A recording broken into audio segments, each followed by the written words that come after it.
líder opositor que aterrizó en suelo español el 25 de octubre de 2020 para hacer de este su segundo país. Un político sentenciado por la justicia injusta y privado de libertad por 7 años. Un hombre de familia que ha dedicado su lucha a la recuperación de la democracia en Venezuela. Soy Goiza Arazúa y acompáñenme a conocer a Leopoldo López, el exiliado y el emigrante que se reinventa como millones de venezolanos fuera de su tierra.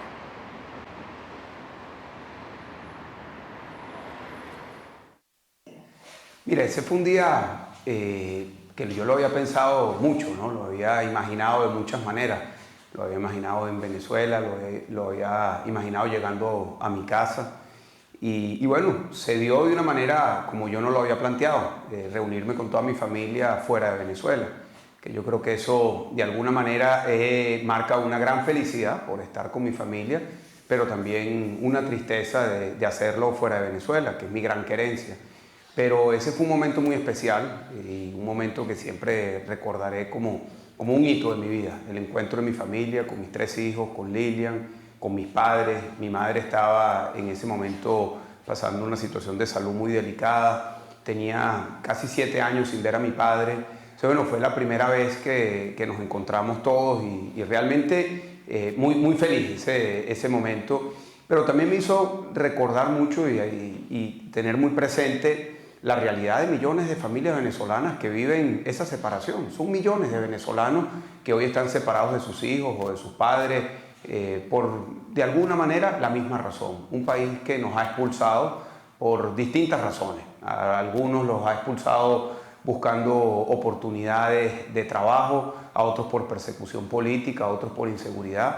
Pero somos millones de familias que hemos estado separadas y yo sinceramente creo que una de las motivaciones que tengo de seguir en esta lucha es de aportar a que se vuelva a unir la familia venezolana. El exilio genera un proceso de duelo. ¿Cómo lo ha vivido? Mira, sin duda yo creo que eso es así, ¿sabes? Para mí, haber tenido que salir de Venezuela fue una decisión muy dura. Yo, de hecho, en el año 2014 tenía 3 opciones. Yo tenía la opción de quedarme en la clandestinidad, de irme al exilio o de presentarme ante una justicia injusta. Yo opté por presentarme a una justicia injusta, sabiendo que ese iba a ser un tránsito largo. Lilian pensaba que iban a ser quizás unas semanas, unos meses. Yo siempre supe que eran años lo que me tocaba por delante.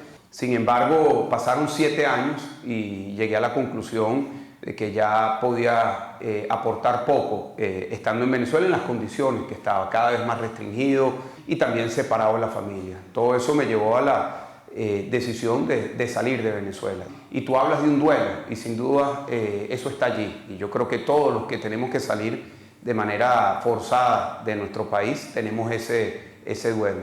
Pero creo que el desafío está en convertir ese sentimiento extraño de estar fuera de nuestra tierra en una convicción de aportar lo que podamos hacer desde afuera para poder regresar. Y eso estoy convencido que solo lo podemos lograr de manera masiva si se logra el cambio político en Venezuela.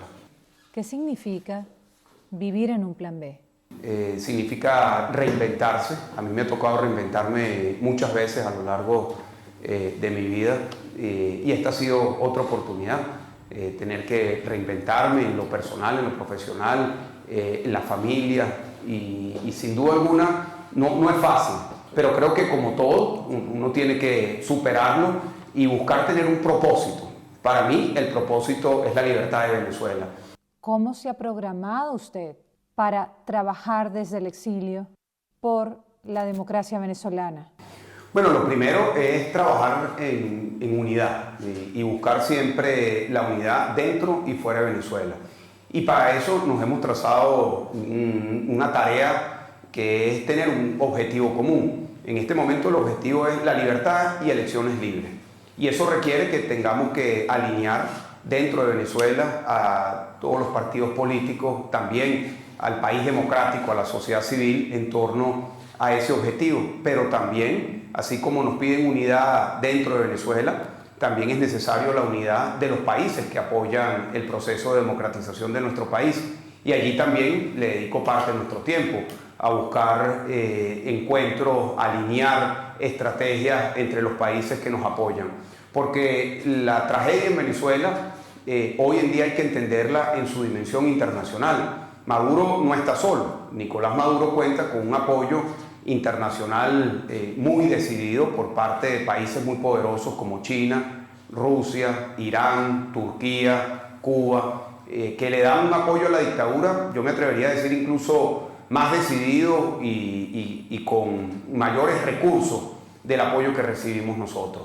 Nosotros estamos agradecidos del apoyo que recibimos. No quiero explicarme de una manera equivocada. Estamos agradecidos de ese apoyo, pero no es suficiente. Maduro recibe apoyo militar, apoyo en equipamiento militar, en inteligencia militar, en el blanqueo de capitales provenientes de la corrupción, en sacar el oro, refinar el oro, comerciarlo, en apoyo diplomático. Y nosotros, el apoyo que recibimos muchas veces se queda en un apoyo declarativo, diplomático. Es decir, allí nosotros tenemos que hacer una gran tarea de alinear a los países democráticos, libres, que nos están apoyando en torno a un mismo objetivo. Y a eso, conjuntamente con un equipo de personas que están en Europa, en América y en otros países, alinear nuestro esfuerzo para poder ejercer el mayor nivel de presión posible para que se pueda dar esa ruta hacia la libertad y elecciones libres en nuestro país.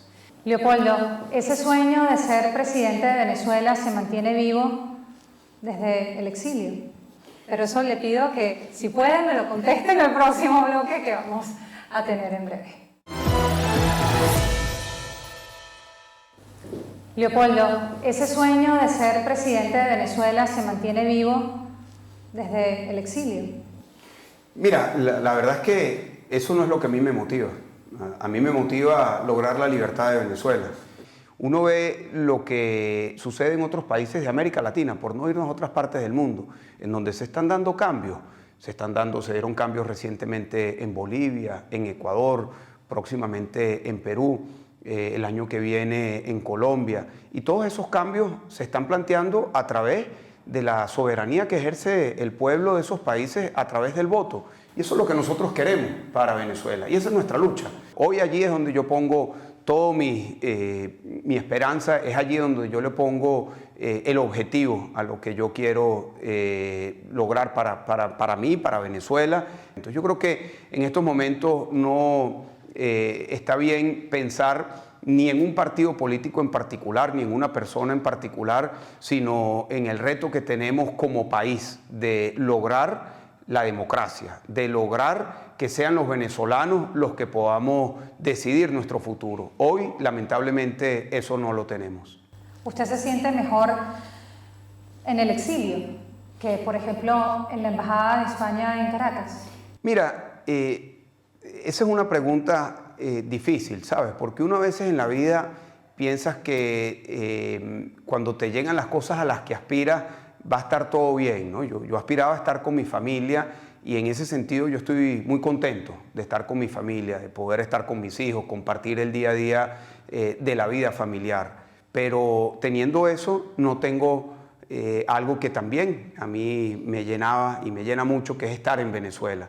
Entonces, uno en la vida a veces aspiras por cosas que te llegan, pero no te llega todo al mismo tiempo. Yo hoy tengo la cercanía de la familia, pero estoy fuera de Venezuela. Y la verdad es que yo no quiero estar en el exilio, yo no quiero estar fuera de Venezuela. Yo estoy aquí no porque lo decidí, sino porque fui obligado, como tú y como millones de venezolanos, a buscar una alternativa a las puertas que se cerraron en Venezuela. Al mes que usted llegó, yo hice un ejercicio en las redes sociales de preguntarle a la gente qué esperaba de usted. ¿Qué esperan de Leopoldo López en España? Dicen, nada, puro cuento, como todos los políticos de oposición, y soy de oposición, me dice una persona. Nada, no más Mesías. Nada, que disfrute de su familia, que se dedique a su familia, que viva su vida feliz. Acciones contundentes, con delincuentes no se negocia. Mira, eso es una realidad, es decir, allí esa desesperanza que tú relatas es una realidad que nosotros tenemos que asumir, que está allí. Y desde hace mucho tiempo yo entendí que dedicarnos a a la política en estos momentos en Venezuela no es una tarea grata. Y yo entendí, y así lo he asumido, que uno no está en esto por las gradas ni por los aplausos. Yo entiendo perfectamente esos comentarios, yo entiendo perfectamente la desesperanza, porque yo también la he vivido como venezolano. Yo también quisiera que esta pesadilla la hubiésemos dejado atrás hace muchos años, pero no ha sido así. Lo que nosotros no podemos hacer es rendirnos y tenemos que primero escuchar esa desesperanza con mucha humildad y entender que así está el estado de ánimo, y entender también que nuestra determinación, nuestro propósito no depende de afuera y lo que nos digan de afuera, sino una profunda convicción interna de que tenemos que hacer lo que corresponde en estos momentos.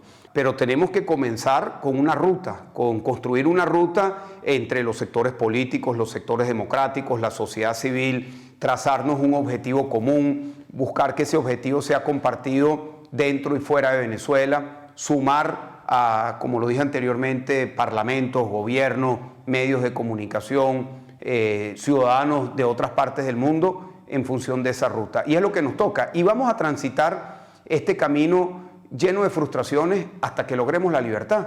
Y está allí, esa luz está allí, esa luz a mí me motiva. Esa luz de libertad es lo que a mí me hace dedicarle mi vida, mi esfuerzo a que en Venezuela podamos tener libertad, democracia y podamos comenzar a construir el país que todos soñamos. ¿Cómo ve a Joe Biden? Bueno, como una oportunidad. Es una administración que ha planteado el multilateralismo como uno de los pilares de su política exterior. Yo creo que eso es una oportunidad para lograr articular lo que es la fuerza del apoyo de los Estados Unidos con Europa y con el resto de los países de América Latina.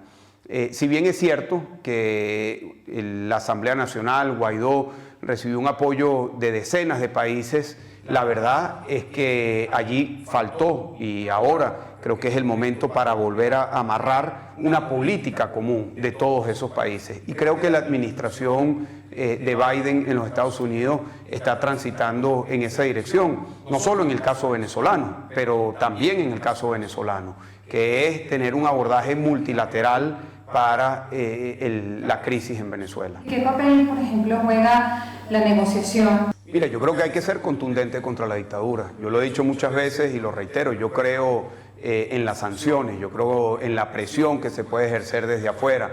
Creo en las sanciones individuales en contra de las personas que son responsables de haber cometido violaciones a los derechos humanos, personas responsables por actos de corrupción, y son decenas de personas que hoy incluso están dentro y otros fuera de Venezuela, que en mi opinión deben de ser sancionados. Ahora bien, las posibilidades para lograr un cambio hoy en día debemos de centrarlas en hacer que toda esa presión pueda llevarnos a que se puedan abrir las compuertas.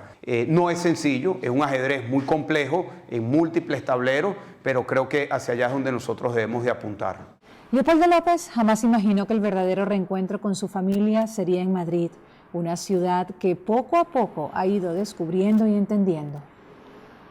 ¿Cómo fue esa llegada de Leopoldo López a una ciudad, bueno, que te ha recibido, ¿no? Ya son 5 meses aquí, Leopoldo. Bueno, yo primero me sentí muy extraño, ¿no? Como te digo, yo no quería estar aquí. Y si bien es cierto que de aquí uno puede aprender muchas cosas, yo siempre todo lo veo en clave de cómo todas estas cosas son aprendizajes para Venezuela, que hay cosas elementales que funcionan y que para mí son grandes innovaciones. El transporte público, por ejemplo, aquí no es necesario tener un vehículo, aquí funciona el transporte público, aquí funciona, por ejemplo, las bicicletas, la posibilidad de ir caminando a distintos sitios. Son, bueno, experiencias que estoy viviendo de un país que de alguna manera funciona y que espero que podamos nosotros tener muchas de estas lecciones para lo que va a ser la fase de construcción de esa Venezuela que queremos. Porque eso es, cuando hasta uno mismo como ciudadano vas aprendiendo, viendo, tomando lo bueno de aquí, porque en esa reconstrucción de Venezuela van a aportar mucho los venezolanos que están viviendo afuera, que están tomando lo mejor de sus ciudades para después llevarlo, o quizás para seguir trabajando desde afuera. Bueno, yo creo que la construcción de la Venezuela futuro va a tener un inmenso aporte de los venezolanos que han salido. Y creo que una buena parte va a regresar, pero muchos otros van a poder aportar sin tener que regresar, con su talento, con ideas, con innovación. Son casi 7 millones de venezolanos que hoy están en distintas partes del mundo viendo cómo funcionan las cosas y planteándose distintos temas. Cuando tú ves el debate político aquí en Europa, en España, hay unos temas que están completamente fuera de la agenda en Venezuela. Por ejemplo, mira, este es una pared verde. Bueno, todo este tema ecológico, todo este tema de sostenibilidad es un tema prioritario en España, en Europa y hoy en el mundo. Ese es un tema que está fuera de la agenda en Venezuela. Sobre estos temas creo que es algo importante que nosotros tenemos también que incorporar dentro de nuestra agenda. Es decir, cómo hacer que Venezuela entre en los temas que son prioritarios hoy para el mundo. Que para nosotros es importante porque uno de los aspectos fundamentales es cómo se deja de utilizar los hidrocarburos, es decir, cómo se deja de utilizar el petróleo. El mundo entero está transitando en esa dirección y eso nos va a afectar a nosotros, porque de aquí a 30 años el uso de hidrocarburos para la movilidad va a ser mucho menos de lo que hoy se está utilizando el petróleo y los hidrocarburos. Y si nosotros no entramos en esa realidad y no nos planteamos cómo Venezuela puede ser parte de esta dinámica de generar energías alternativas, de entrar en un planeta sostenible, nos vamos a quedar todavía más apartados. Y creo que todos estos son temas en los que muchos venezolanos van a poder aportar, como te decía anteriormente, con su talento, con sus contactos, con su propia experiencia hacia la construcción de esa Venezuela que nos toca a futuro. Hacer esto que estamos haciendo en este momento, usted y yo, en Venezuela, sería muy difícil porque yo lo tengo en mente rodeado de guardaespaldas, de gente de seguridad. Ahora, ¿cómo se siente usted en una ciudad, en un país en el que no todo el mundo lo conoce? ¿Cómo lleva a veces el tema del anonimato, no? Bueno, la verdad es que a mí me sorprende mucho cómo la gente nos reconoce aquí. ¿Ah, sí? Impresionante. Y eso es un síntoma de cómo el tema venezolano está muy presente aquí en España. ¿Y qué sitios de Madrid ha hecho suyos? Mira, una de las cosas que más disfruto aquí es usar el monopatín. Que eso es algo que yo no conocía. Eso es como cuando yo salía de la cárcel, que la gente usaba el WhatsApp, o que yo no tenía idea de lo que era el WhatsApp. Y bueno, aquí me encuentro con que el monopatín es un método de transporte y lo utilizo con frecuencia. Y eso pues es uno de los escapes que tengo. Mientras usted estuvo preso, la rutina era súper importante: rezar, hacer ejercicio, leer. Yo perdí la vista en la cárcel y eso me impidió durante los últimos años de poder leer con la pasión con la que leía. Bueno, me encontré a una oftalmólogo venezolana que me arregló la vista y me he reencontrado con la lectura.